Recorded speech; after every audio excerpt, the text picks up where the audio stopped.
Hey, I'm Thomas Mahler. I'm the creative director at Moon Studios. Hey, I'm Gennady, and I'm a production and technical director, and both of us are the founders of Moon.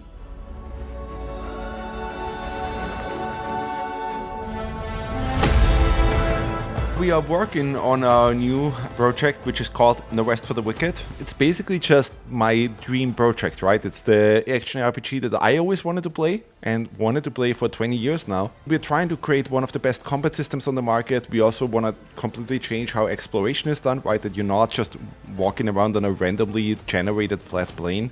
Combine that with the multiplayer aspect, combine that with all these quote-unquote social elements of like building the town and housing and farming and all of those things. It's the kind of game that I always wanted to see somebody making, but because they didn't make it, we are making it now.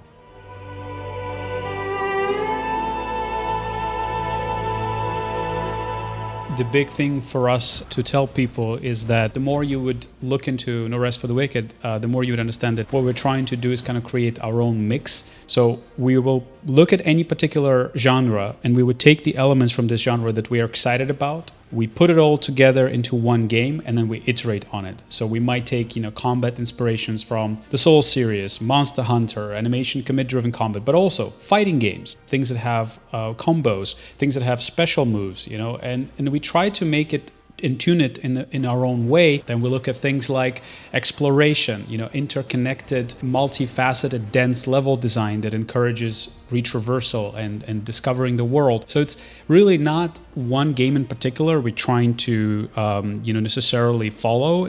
We're just inspired by all of these different elements from all of these different games. We put it together and try to grow it and make it into the most perfect version it can be. No Rest for the Wicked is coming to early access on Steam on April 18th.